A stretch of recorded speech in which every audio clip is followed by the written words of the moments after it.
पप्पू यादव को ये नहीं पता किसी किसी बिल में कोबरा निकल जाता है। तो अब की जहाँ पर पप्पू यादव ने हाथ डाला वहाँ पर कोबरा निकल गया, तो पप्पू यादव की फटी पड़ी है। पप्पू यादव 24 घंटे की बात कर रहे हैं। लॉरेंस बिश्नोई को शूटर ने कल फ़ोन करके कहा 24 सेकंड नहीं लगेंगे, आपकी ऐसी फिल्म बना देंगे कि 3 सेकंड में रिलीज हो जाएगी वो, और पप्पू यादव अखबार में खबर बन जाएंगे। पप्पू यादव, आप मुझे पता है खनन माफिया हो, मुझे पता आप भैंस चोर हो, आप चारा चोर पार्टी का समर्थन करते हो, मुझे पता है कि लालू यादव ने गाय भैंस बैल बकरी सबका चारा खाया, उसमें आपका भी हाथ था। ये पूरा भारत जान रहा है, पूरी बिहार की जनता जान रही है। पर पप्पू यादव, आप सस्ती लोकप्रियता के चक्कर में कहाँ गैंगस्टरों की दुनिया में पहुंच रहे हो। और पप्पू यादव, आप तो चुने हुए सांसद है पूर्णिया के, पूर्णिया की जनता के विकास करिए ना। ये सुपारी किलर कब से बन गए कि 24 घंटे दे दो, ये कर दूंगा वो कर दूंगा, सुपारी किलर हो। कल आपने सुना नहीं, मैंने पप्पू यादव की पीए से बात करी, वो कह रहे सर 2 दिन से खाना नहीं खा रहे। कल रात से पप्पू यादव ने कुछ खाया नहीं है, कुछ पी नहीं रहे, डिस्प्रेशन में चले गए हैं। हमको नहीं पता क्या हो रहा हमारे साथ। डिस्प्रेशन आपने सुना नहीं वो? और जिस दिन दिख गए बाजार में, आ जाओगे अखबार में, तो कोई फायदा नहीं है लॉरेंस बिश्नोई के चक्कर में पड़ने की। जो पढ़े लॉरेंस बिश्नोई के चक्कर में, आज वो या तो अखबार में या तो उनकी श्रद्धांजलि दिवस मनाया जा रहा है। जो बनेगा दाऊद और सलमान का गुर्गा, उसको भाई लॉरेंस बनाएगा मुर्गा। क्लियर बात है। बाबा सिद्दीकी वो व्यक्ति था जो मामूली सा कारोबार करने मुंबई में आया था, और एक ऐसा कारोबार को कम समय के अंदर एक करोड़पति व्यक्ति बन गया। सीधे रास्ते पर रह के तो कोई नहीं बन सकता। अगर मैं भी कोई व्यक्ति हूँ, मैं भी कुछ काम कर रहा हूँ भाई, 2 साल के अंदर अंदर मैं करोड़पति तो नहीं बन सकता। कहीं ना कहीं तार तो दाऊद इब्राहिम से ही जुड़े हुए थे ना। नमस्कार सर, जिस तरीके से आपने लॉरेंस बिश्नोई की चीजें देखी और पप्पू यादव की चीजें भी देखी, क्या कहना चाहोगे? देखिए पप्पू यादव, मैं बता देना चाहता हूँ, हर बिल में हाथ डाल। पप्पू यादव को सस्ती लोकप्रियता की आदत है। पप्पू यादव का कहना, भैया आप सस्ती लोकप्रियता करने जाएंगे, मैं कई कुछ ना कुछ करके टीवी पर न्यूज पर बना रहा हूँ, इसलिए पप्पू यादव हर बिल में हाथ डालने का काम करते थे। पर पप्पू यादव को ये नहीं पता किसी किसी बिल में कोबरा निकल जाता है। तो अब की जहाँ पर पप्पू यादव ने हाथ डाला वहाँ पर कोबरा निकल गया, तो पप्पू यादव की फटी पड़ी है। पप्पू यादव 24 घंटे की बात कर रहे हैं। लॉरेंस बिश्नोई को शूटर ने कल फ़ोन करके कहा 24 सेकंड नहीं लगेंगे, आपकी ऐसी फिल्म बना देंगे कि 3 सेकंड में रिलीज हो जाएगी वो, और पप्पू यादव अखबार में खबर बन जाएंगे। आप मेरी बात समझिए, जब आपको बिच्छू का मंत्र नहीं पता तो सांप के बिल में हाथ नहीं डालते, इस बात को समझना पड़ेगा। पर पप्पू यादव पता नहीं भैंस चोरी करके और रेत चोरी करके, पप्पू यादव, आप मुझे पता है खनन माफिया हो, मुझे पता आप भैंस चोर हो, आप चारा चोर पार्टी का समर्थन करते हो, मुझे पता है कि लालू यादव ने गाय भैंस बैल बकरी सबका चारा खाया, उसमें आपका भी हाथ था। ये पूरा भारत जान रहा है, पूरी बिहार की जनता जान रही है। पर पप्पू यादव, आप सस्ती लोकप्रियता के चक्कर में कहाँ गैंगस्टरों की दुनिया में पहुंच रहे हो। और पप्पू यादव, आप तो चुने हुए सांसद है पूर्णिया के, पूर्णिया की जनता के विकास करिए ना। ये सुपारी किलर कब से बन गए कि 24 घंटे दे दो, ये कर दूंगा वो कर दूंगा, सुपारी किलर हो। पप्पू यादव से पूछ रहा, आप सुपारी किलर हैं, सुपारी उठाने का काम है आपका कि 24 घंटे लेंगे 25 घंटे लेंगे। सोचो अगर बिश्नोई ने पर्ची पर नाम रख दिया ना, एक नाम लिख करके भेज दिया पप्पू यादव, तो पप्पू यादव तुम्हारी हैप्पी दिवाली फिक्स है।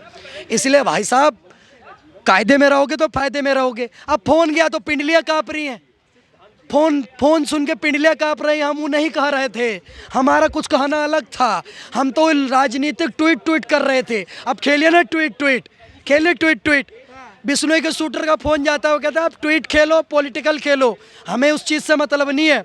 हमारे रास्ते में आओगे तो अंजाम सिर्फ एक है, सिद्धू मूसेवाला, जानते हो, बुलेट प्रूफ गाड़ी थी, मज़ा आया। बाबा सिद्दीकी को जानते हो, सांसद थे, आप भी सांसद हो।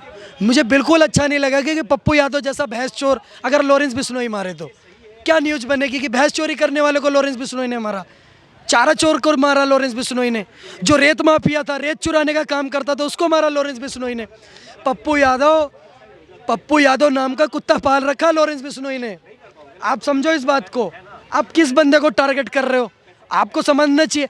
आप उस बंदे को टारगेट कर रहे हो जिसको कनाडा की पुलिस पूरा कनाडा का इकोसिस्टम जिसने हैंग कर रखा है, कनाडा का प्रशासन बोल रहा है, सरकार गिरा दी, कनाडा का प्रशासन, कनाडा का प्रधानमंत्री बोल रहा है हमारे को दे दो। आप सोचो, कनाडा के प्रशासन से भी जो भारत को आए दिन गलत बात बोलता रहता है, सोचो हमारे देश के अंदर एक बैठे हुए अपराधी जिसको सरकार गैंगस्टर कहती है, छोटा सा गैंगस्टर, तुम्हारी पूरी लोकल इन्फॉर्मेशन यूनिट, तुम्हारी पूरी इंटेलिजेंट ब्यूरो को हिला कर रखा हुआ है। जिस दिन तुम्हारा इंडियन आर्मी से पल्ला पड़ा तो उस दिन तुम्हारी क्या हालत होगी, तुमने 3 में रहोगे ना 13 में। लेकिन पप्पू यादव जो है वो पहलवान आंदोलन पे तो योगी जी का भी मजाक उड़ाते, उनकी वीडियो वायरल हुई करके संसद भवन में योगी जी रो रहे थे। आप मेरी बात सुनिए, कल कल आपने सुना नहीं, मैंने पप्पू यादव के पीए से बात करी, वो कह रहे सर 2 दिन से खाना नहीं खा रहे। कल रात से पप्पू यादव ने कुछ खाया नहीं है, कुछ पी नहीं रहे, डिस्प्रेशन में चले गए हैं। और हमको नहीं पता है क्या हो रहा है हमारे साथ। इंस्पिरेशन आपने सुना नहीं वो? आपने वो सुना नहीं पप्पू यादव का बयान, हम आपके रास्ते में नहीं आएंगे। और बहुत सही डायलॉग दिया कॉलर ने। लॉरेंस भाई का एक डायलॉग था, मैं आपके चैनल पर बता रहा हूँ कि कोई चाहे जितना तगड़ा मशहूर आदमी हो, हमें किसी से कोई दिक्कत नहीं है सर, पर कोई हमें परेशान करेगा तो किसी भी लेवल का आदमी वो मार देंगे।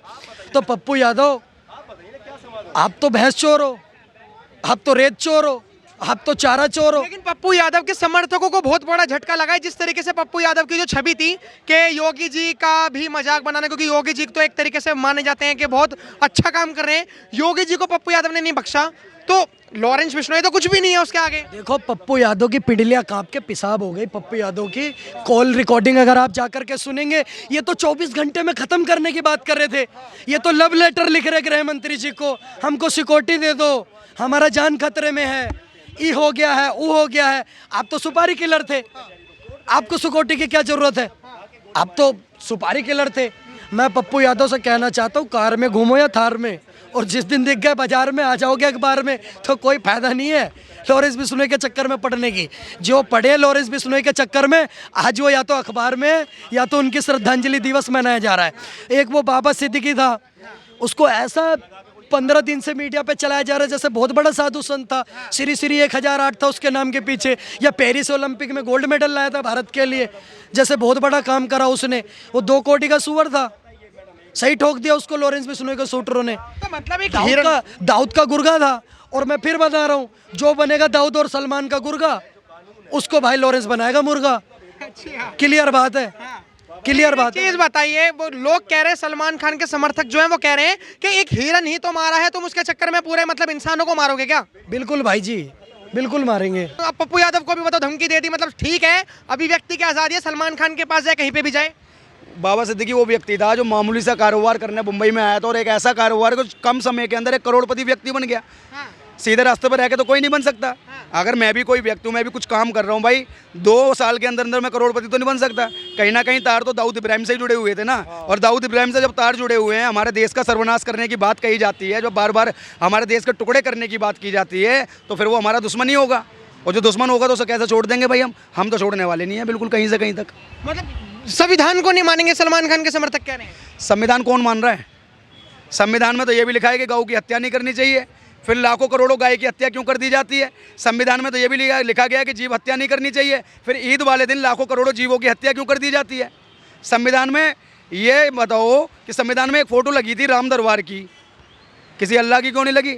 अगर जहाँ संविधान होता है तो किसी अल्लाह की क्यों नहीं लगी? जब हम कोर्ट के अंदर जाते हैं तो गीता की कसम क्यों दी जाती है, कुरान की कसम क्यों नहीं दी जाती? इससे साफ साबित होता है कि ये भारत देश सिर्फ और सिर्फ हिंदुओं की भूमि रहा। इसे हिंदुस्तान कहते हैं क्योंकि ये हिंदुओं का स्थान था। इस देश के टुकड़े किए गए, इस देश को धार्मिक आधार पर बंटवारा किया गया, और उसके बाद भी कुछ लोग कहते हैं कि अकेला हिंदुओं का स्थान नहीं है, इसमें मुसलमानों का, सिख, ईसाई का, सबका देन है। लेकिन मैं बताना चाहता हूँ कि सबसे पुराना धर्म है सत्य सनातन धर्म, जिसका ना कोई आदि है ना कोई अंत है, जिसकी किसी को नहीं पता कि शुरुआत कब हुई और किसी को ये नहीं पता कि इसका अंत क्या होगा। लेकिन बाकी कोई धर्म नहीं है, कोई मजहब है, कोई पंथ है। अगर यकीन ना हो तो देखो, मजहब कहा जाएगा मुस्लिम धर्म को, इस्लाम में क्या पूछते हैं? कुरान को। कुरान क्या एक मजहब ही तो है। मतलब हम ठीक है, हम इतनी उस पर नहीं डीप में जाएंगे, लेकिन हमारा सवाल यह है कि पप्पू यादव जो हैं, अब उनके आगे क्या क्या टास्क आने वाले हैं, क्योंकि अब वो बहुत डर गए हैं और वो अमित शाह गृह मंत्रालय से सिक्योरिटी मांग रहे हैं। तो सिक्योरिटी तो मिलने वाली नहीं है। कल को आप मान लो नरेंद्र मोदी को मारने की बात कर जाओगे, फिर नरेंद्र मोदी के ही मंत्री से आप कहोगे भाई साहब मुझे सुरक्षा दे दो, तो ऐसा तो नहीं होता ना। पड़ी लकड़ी आपने ली और सुरक्षा आपको केंद्र सरकार दे दे। इससे साफ साबित होता है कि कुछ देर की दुश्मनी के साथ ही अपनी सुरक्षा बढ़वाना चाहते थे, अव्वल लेवल का नेता बनना चाहते थे। लेकिन ऐसा चलेगा नहीं इस देश के अंदर। ऐसे तो हम भी किसी को भी अभी कैमरे के माध्यम से भी धमकी दे देते हैं, फिर हम भी कहते हैं भाई साहब हमारे जान को खतरा, हमें सिक्योरिटी दे दो, तो क्या ऐसे सिक्योरिटी मिल जाएगी?